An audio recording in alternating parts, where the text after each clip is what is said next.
the delay in the YouTube live stream and me coming in. There we go. I came in a few minutes ago.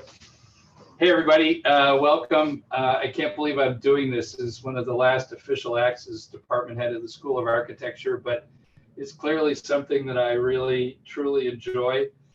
So the drill for today is going to be that it takes about 40 minutes to bake the loaf.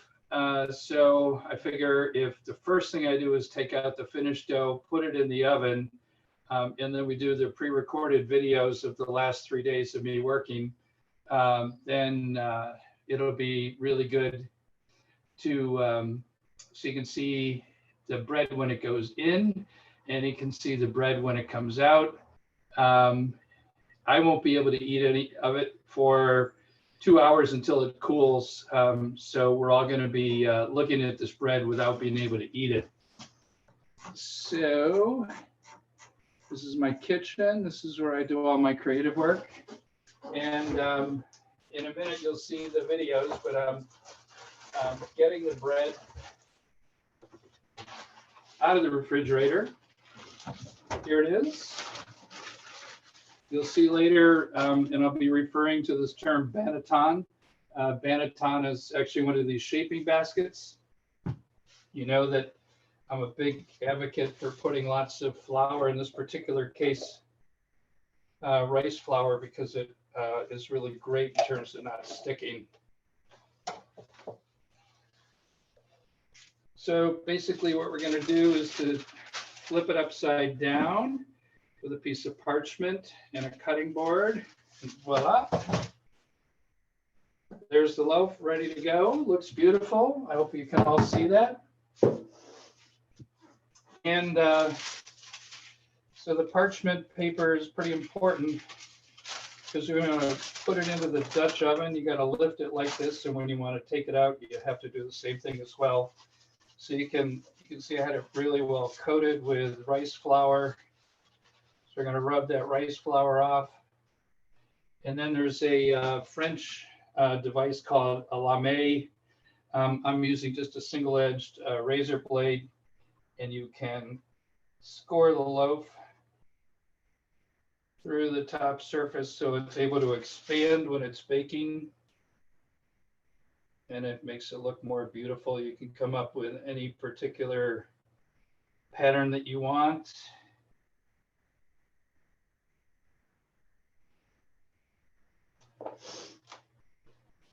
So when you're making French bread or when you're making sourdough bread, it's always good to have a really high moisture content in your oven. So I've put a quart of water in a tray in the bottom of the oven, so it's producing a lot of steam. I've preheated my cast iron to 500 degrees Fahrenheit. And when I reach in the oven and pull it out, there's this first blast of steam, which is really tough. There's my antique Griswold Dutch oven. And all we're going to do is to be careful that's really, really hot. Just to lift the bread up and drop it right in there. Put the lid back on. Remember, the lid is really hot. I can't begin to tell you how many burns I've gotten in my life for forgetting simple things like that. Back into the oven.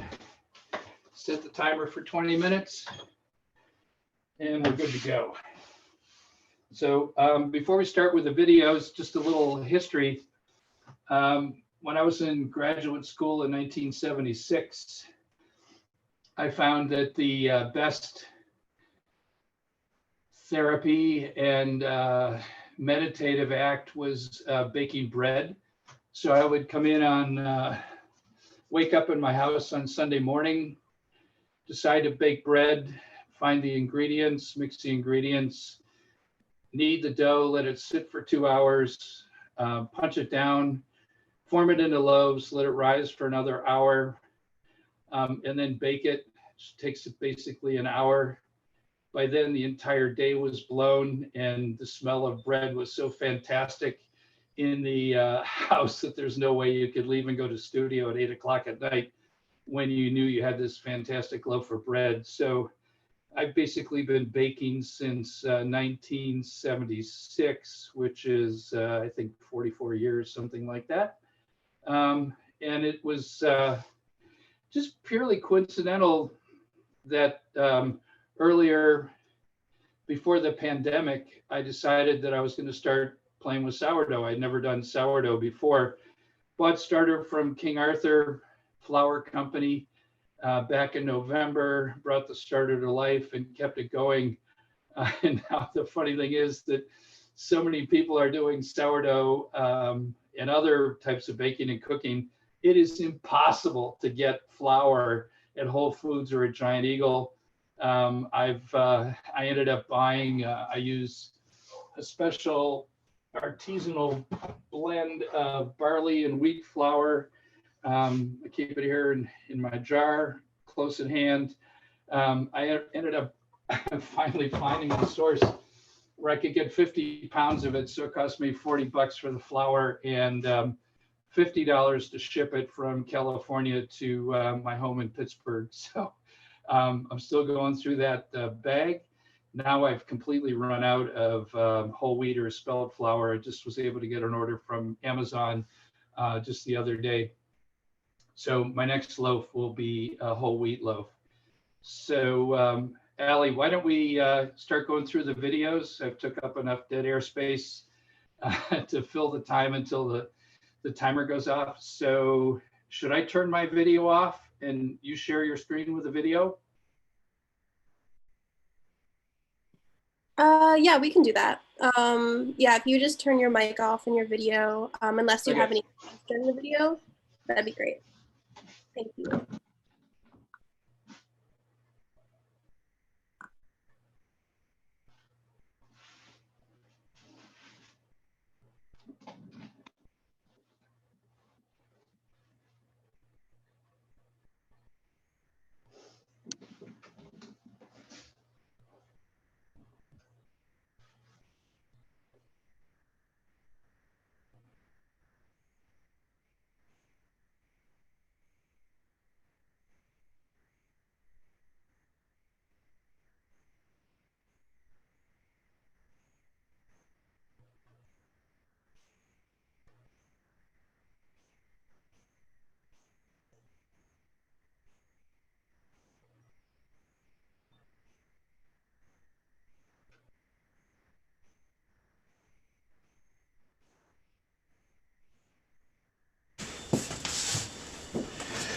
Welcome to the first episode of Getting Baked with SLEE.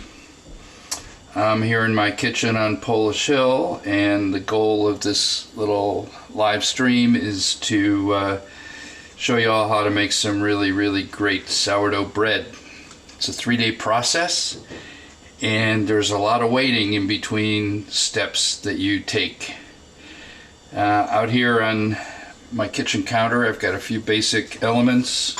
A weck jar, 100 grams of organic bread flour from this large container, 100 grams of reverse osmosis water from the machine under my sink, a digital scale, and a nice rubber's flexible scraper. The first step is to pull the cold starter out of the refrigerator where it's been stored for the last week.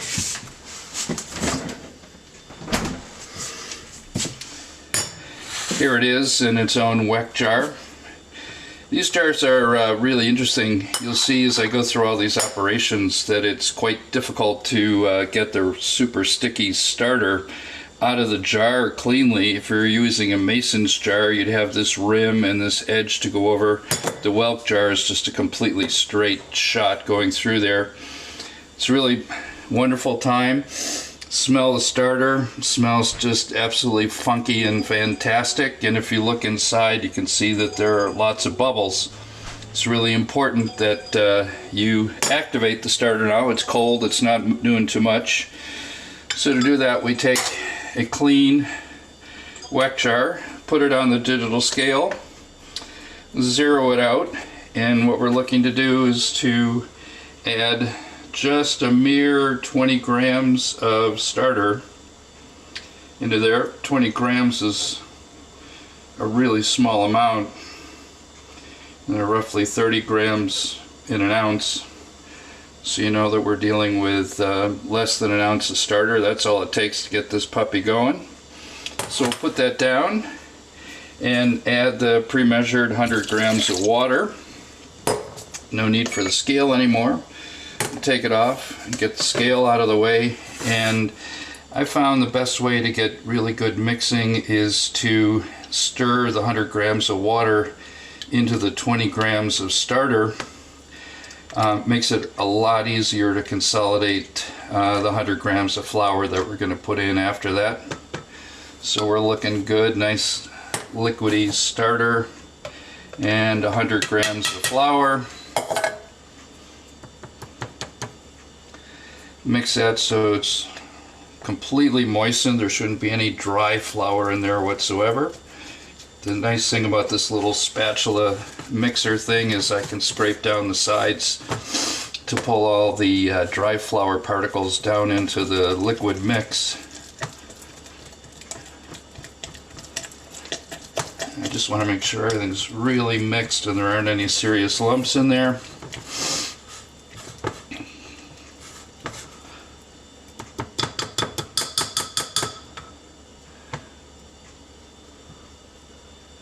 There we go. Looks a little bit lumpy in there, but it's going to be sitting for 8 hours on my counter. So what we want to do then, we want to make sure that before we go to the next step, we've at least doubled the size of the starter. So I just simply put a Sharpie mark on the edge where the level is now, and I can check it in 6 or 8 hours. The length of time is going to depend on the ambient temperature in your kitchen. So it's Thursday morning, about 10 a.m. I'll see you again around, I'll be back in this can session at around 6 or 7 p.m. Thursday evening.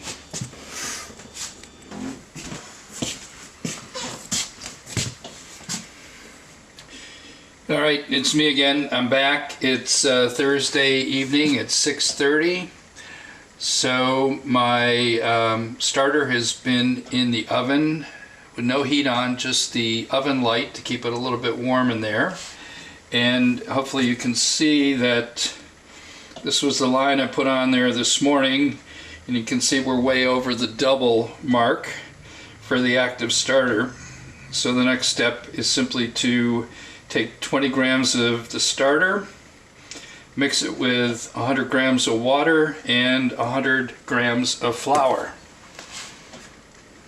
So we'll take a clean jar, zero it out on the digital scale,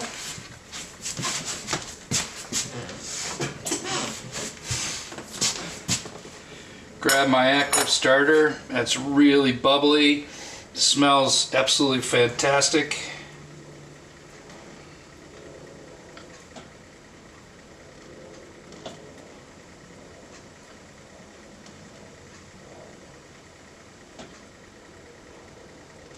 So there's exactly 20 grams. I'll add a little bit extra in there for good measure.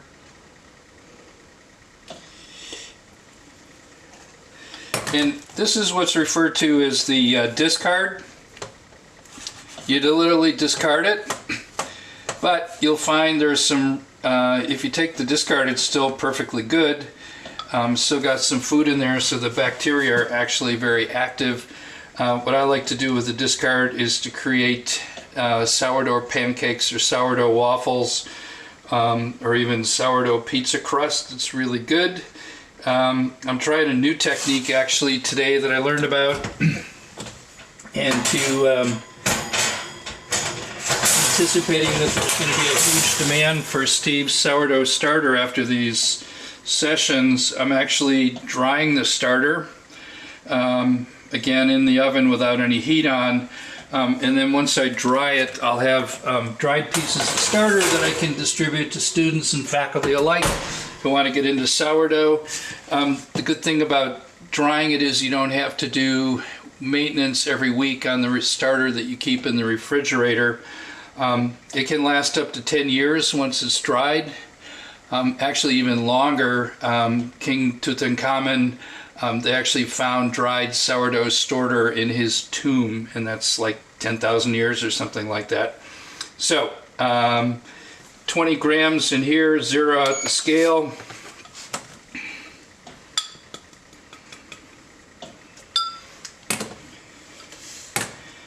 Pre-weighed these. What's really important to note is because of the different densities of these things, this is 100 grams of flour and this is 100 grams of water. So if you use a measuring cup to do your proportions, it's never very accurate. You really need to rely on the digital scale because it's the weight that we're concerned about, not the volume. So there goes the 100 grams of water into the starter. Mix it around so it's nice and diluted and evenly mixed. Knowing that you go through a lot of these jars, I actually bought a case of 6 of these Weck jars. Interesting side note, anybody from Western New York should know what beef on Weck is. It's a sliced roast beef sandwich on Kummelweck rolls, which are a German baking tradition. Very excellent. I always make those at Christmas for the whole family. I might actually try some sourdough Kummelweck this Christmas now that I'm so actively engaged in sourdough baking. Again, use your little rubber thingy here to scrape the dry flour down. Try and get it mixed up as much as possible. Nice and even. It's going to be a little bit lumpy. Don't worry about that. It'll smooth out, as you saw at the beginning of this chapter of the Getting Baked with SLEE series. So we're good to go with this. I'm going to put it back in the oven with no heat, just the oven light that's on, and I'll see you again tomorrow morning, Friday morning, early, after this has had a chance to double in size. And this is a previously marked jar, so I've got a black mark indicating how big it is right now.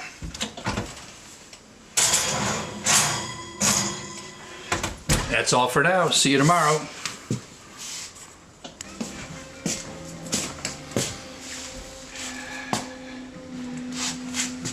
Good morning, bread bakers. I'm back. It's Friday morning, about 9 a.m. Next step here is to autolyze the flour and water mixture. So just to recap a little bit, here's the starter that we created. Here's the line. You can see we've doubled in volume, so this starter is very active. You can look inside and see all the bubbles. Take a whiff. It's smelling even better today. And here's my baby, my KitchenAid mixer. I bought this when I was learning to bake in graduate school back in 76, sorry. I'm 66. I got this in 76. This KitchenAid mixer is fantastic. It's lasted 44 years, so it's been a good friend over all those years. So first thing we need to do is to put in the flour. We need 600 grams. I use an artisanal bread flour from Utah. Okay.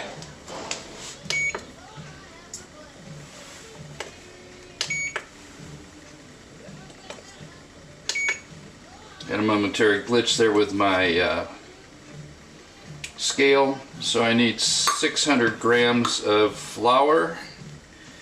Normally I'd use like 450 grams of this unbleached white bread flour and 150 grams of whole wheat flour or spelt flour. But with the current situation, nobody's got any flour. So this is actually part of a 50-pound bag that I ordered from Utah that got shipped. The flour was 40 bucks and the shipping was 50 bucks. But that's the kind of craziness that happens in a pandemic.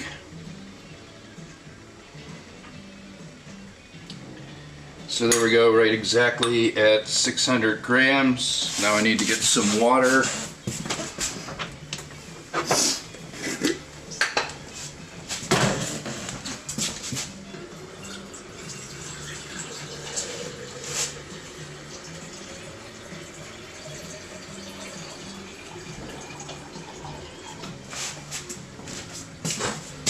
And again, we're looking for 450 grams of water. I use reverse osmosis water, so there's no presence of chlorine. The chlorine, I know Kerman, who got starter from me, her starter was not doing too well, and after some research, we think it was probably related to the chlorine in the Pittsburgh water supply. So use good water if you can.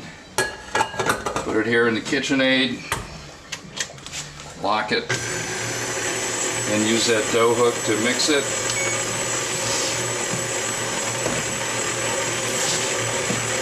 Autolyzing is a process that allows the gluten in the flour to mix with the water to create that gluten network that traps the air bubbles from the sourdough. We're going to do this so it's completely thoroughly mixed. I've got 12 grams of kosher salt to put in there after this is mixed, and then we let it sit for 2 hours till we get to the next step.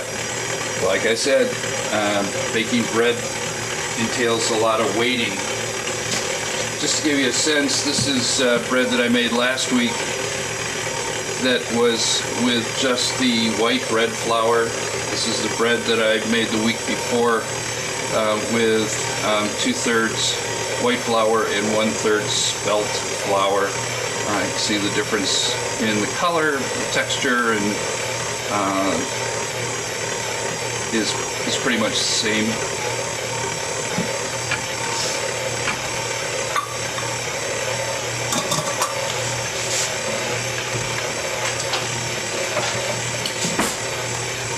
If you've ever baked bread with commercial active dry yeast, you know that it comes up being fairly dry. When I first started doing sourdough, I was absolutely amazed at how wet the dough is, and didn't see there was any way that it could come out into a final loaf, but in fact, that seems to be the secret to making great sourdough, is having that really wet, shaggy texture. So it's fully mixed in there. I know the camera's not letting you see that, but I'm adding the salt.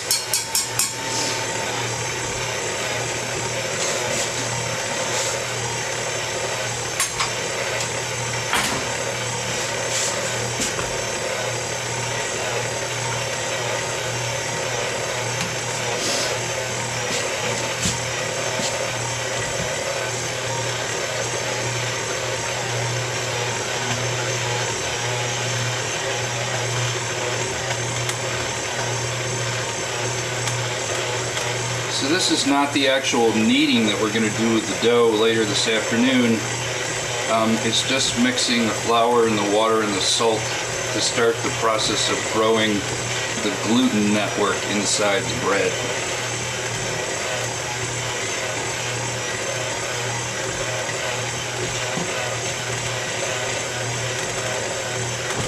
So that looks as though it's pretty well mixed, so we can stop the mixer.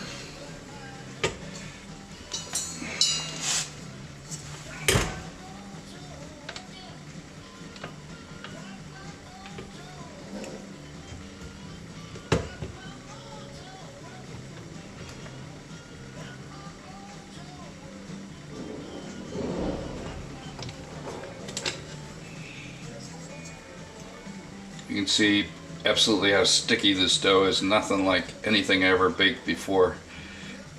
Starting with the sourdough.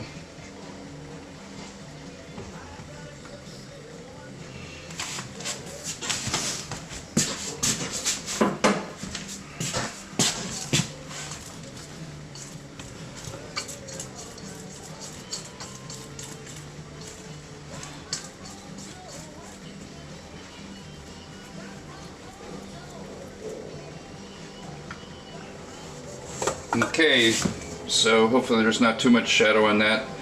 This is not really a professional film studio, it's just my kitchen. So there's the dough ready to go.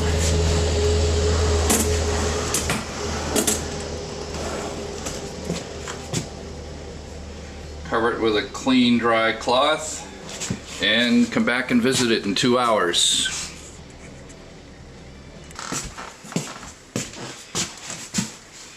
Okay, 2 hours have passed and I'm back. The flour and water have had 2 hours to autolyze, and it's now time to add the active starter in. Here it is. Open it up. It's really nice and bubbly. Has a great smell. And what we need to do is to add 120 grams to the dough, the flour that we've been autolyzing. So I'll zero out the scale and add in the required amount of starter. Getting pretty close. There we go. Just a little bit left, so there's not too much waste this time around. And I'll put it in here into my KitchenAid mixer. I can put the scale away, I don't need that anymore. And put the head down, lock it, and start the process of mixing the starter evenly into the autolyzed flour. For those of you that don't have a KitchenAid mixer with a dough hook, I always find it fun to use this Danish dough hook. Pretty affordable online. Does a really good job. So you don't have to always rely upon electric machines to make this happen.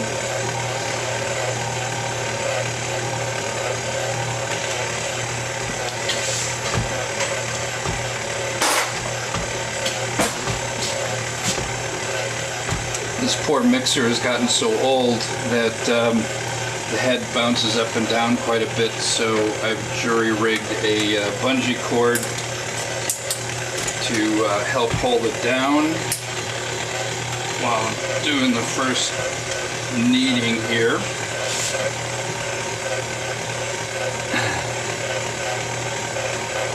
So I'm going to let it knead for about 10 minutes, and then I'll come back and show you how to transfer it from the mixing bowl onto the surface that I then do the rest of the kneading for the next 6 hours totally by hand. So that's all for now. See you in 10 minutes.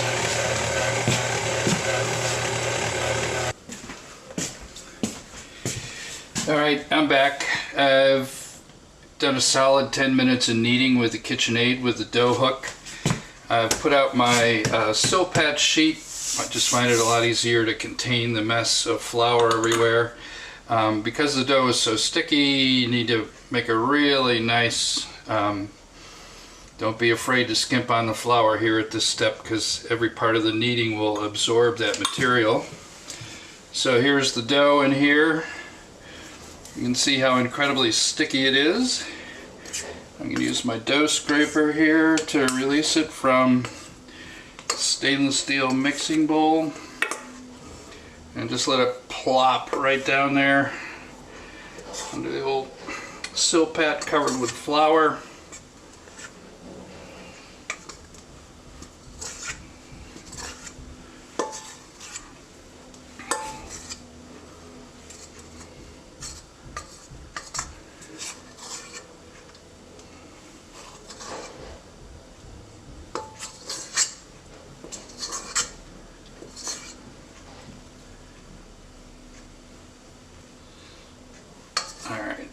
I'm not left-handed. The camera's got me working backwards, so let me just scrape a little bit more.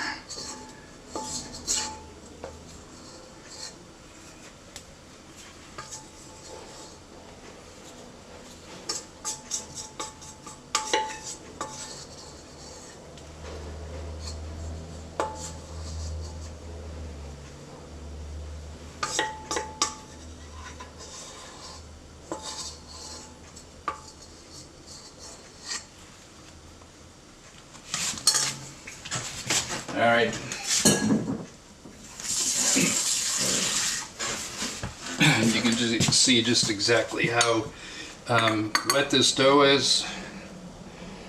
Sprinkle the top and use your dough scraper to mix it around to get it nicely coated with the flour. And you'll notice that how loose it is right now. And the thing to watch for as I come back once every hour to knead it is how by stretching it we build up the tension network in the gluten so that it actually holds its shape when we're ready to make the bread. And for those of you that are keeping count, it's only another 24 hours till we actually get to taste what this is like when it comes out of the oven. So put a little more flour on top. And then, as always, cover with a clean, dry towel, and I'll see you in an hour.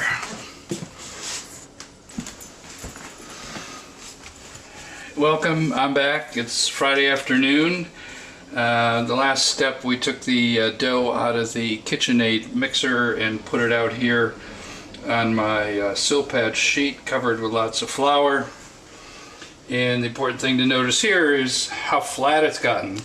And that's because the gluten network has not built up enough tension yet. So for the next 6 hours, I'm going to come back once an hour and go through a technique of kneading that I'll demonstrate for you.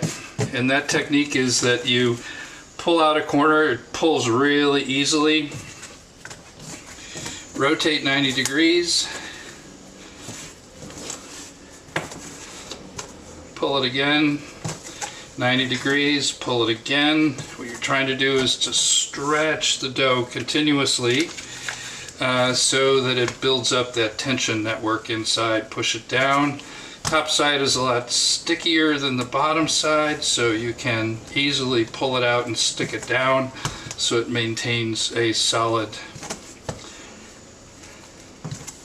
structure. Even now, it's already getting a little bit more difficult to pull the ear out and stretch it, so the network is building. And you need to do this for about 10 minutes. And then let it rest for an hour, covered with a towel, like always. Keep your hands nice and covered with flour so it doesn't stick all over to your, the dough doesn't stick all over to your hands. And so there's no reason for you to sit there and watch me for 10 minutes doing this. So I'm just going to turn the camera off, and I'll be back in an hour.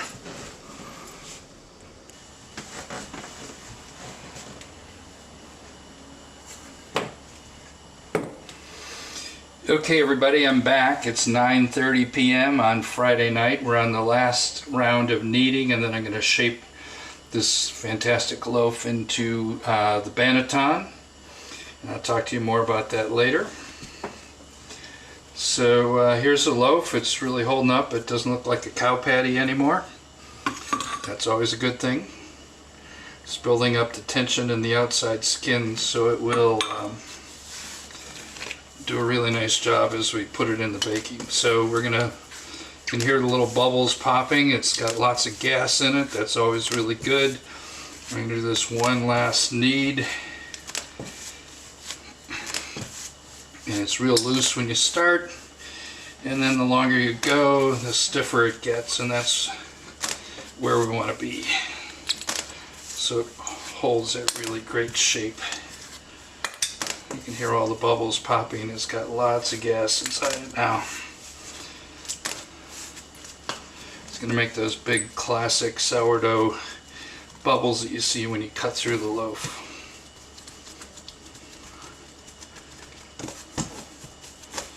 I'd say we're good to go. We're going to rub it around like this. Shape it into a nice round bowl shape. Exactly like this.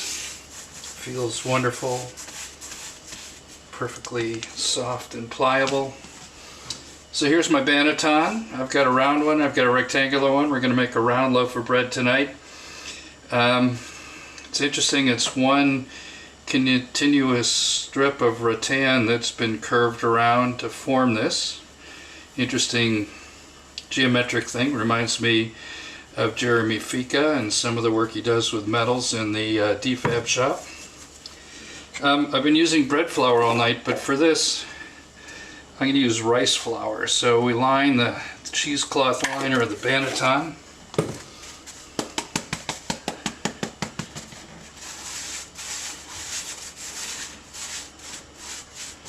Lots of rice flour so it doesn't stick. Pretty amazing how well this actually works.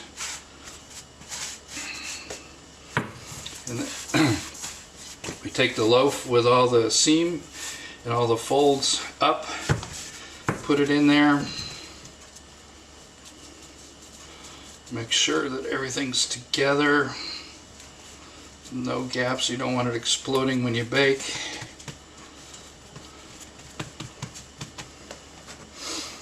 And then another layer of rice flour, and now you're never going to guess what I'm going to say. Cover the whole thing with a clean, dry cloth and wait for 2 hours so it rises. That's it for tonight. I'll come back in 2 hours. I'll put it into plastic and then I'll put it in the refrigerator. You can cook it directly, but if you put it in the refrigerator, it gets a little bit tangier, more sour flavor, and you can go for as little as 2 hours in the refrigerator or as much as a full day in the refrigerator. If I get it in tonight at 11:30 and I bake it tomorrow at 5:30 in the afternoon, that'll be a little bit less than 24 hours. So it should be nice, have a nice tangy sour flavor, which is the whole point of this exercise. That's it for 2 hours. See you again. So I'm back. It's 11:30 p.m. on Friday night. We've been at this since 9 o'clock this morning. Let's take a look underneath that towel. It's looking absolutely fantastic. So now it's time to put a little bit more rice flour on top. And as I mentioned earlier, it's really important to be able to get that sour flavor, and the best way to do that with sourdough is, now that it's risen, is to just put that right into the refrigerator. You don't want it to dry out because then it starts cracking, so I developed a new technique here with using a big hefty Ziploc bag. It keeps it nice and moist inside there, and there it is, ready to go into the refrigerator, which you can't see.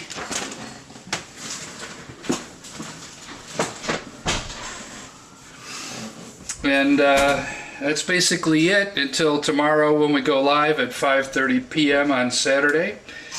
I'll be having the oven preheated to 500 degrees tomorrow, and at the start of the show I'll pull the Dutch oven out, put the sourdough bread in, put it into the oven.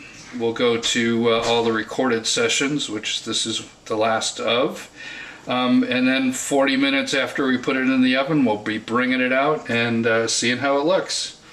That's always the exciting moment, to see if you were successful or not. Back at you.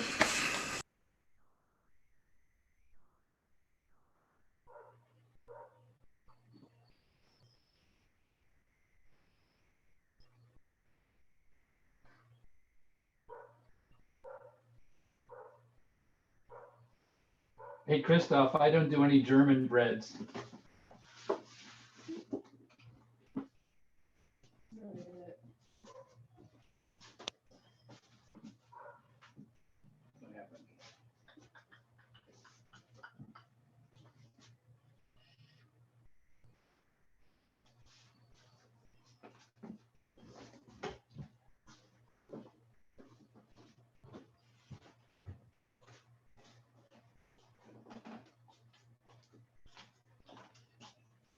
All right, I'm back live. I've got 4 minutes left on the baking cycle.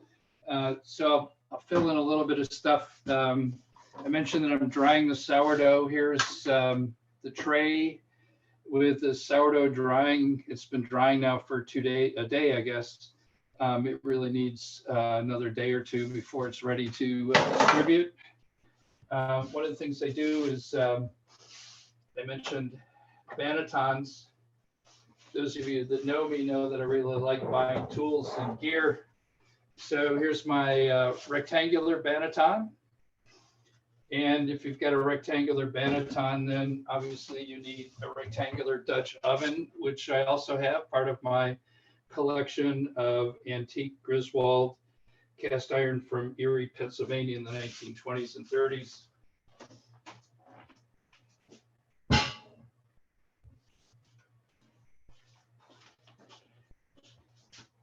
I want to give a shout out to Allie, both for making this happen, but also she took all the video footage that I did, put them together in one video, and I think the captions were really fantastic because I went over a lot of stuff really quickly. So I think now for my studio lectures, I'll reach out to Allie wherever she might be after graduation and get her to caption my lectures so they're a little bit more understandable.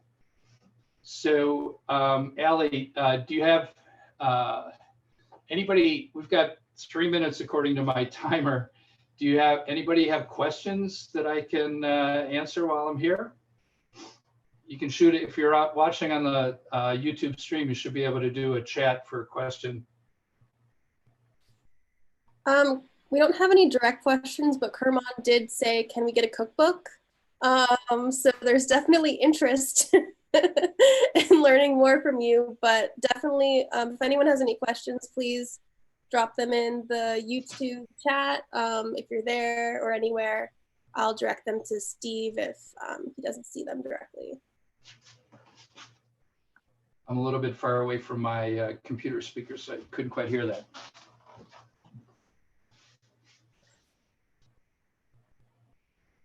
Oh, Kerman just said, "Can we get a cookbook?" Which is less of a direct question and more of a request. For this particular recipe? I think she just means in general. Yeah, let me step out for a second.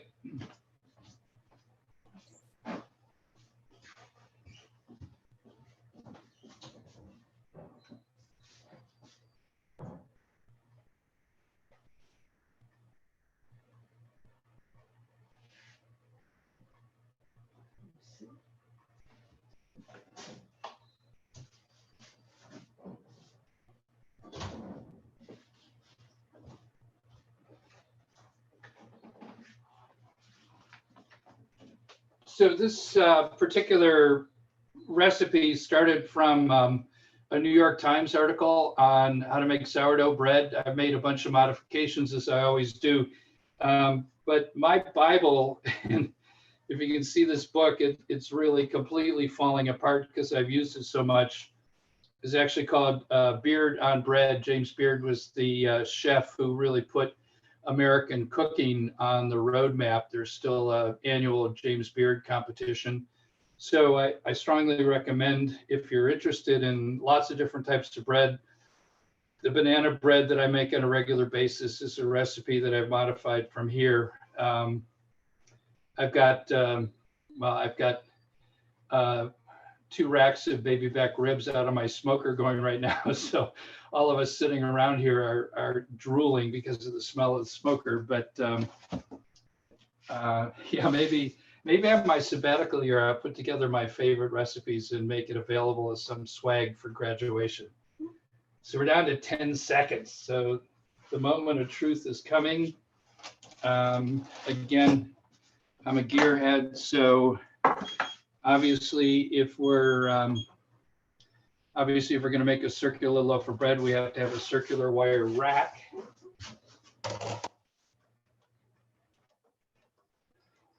So again, because of all the steam in there, it's really intense when you first open.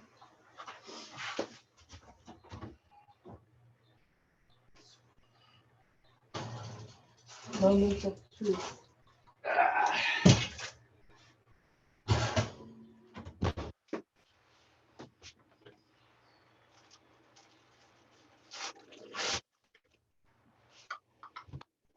It's still hot.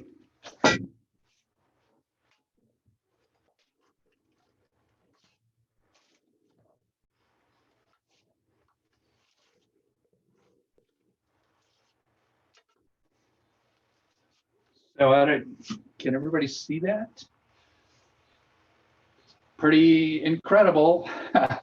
And the trick with bread is all types of bread, not just sourdoughs. You flip it upside down and you hit it on the bottom. It's got to sound completely hollow. Otherwise, it's not cooked all the way through. So that one sounds perfect. It looks perfect. And I'll give a report in 2 hours after it's cooled when we've had it with the ribs.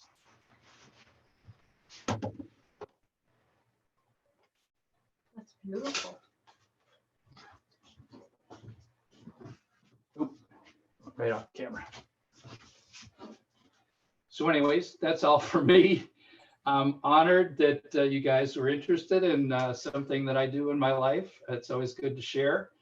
And if you have questions, shoot them to me in the chat or shoot them to me via email or message after the fact. So good night. See you at graduation tomorrow night. And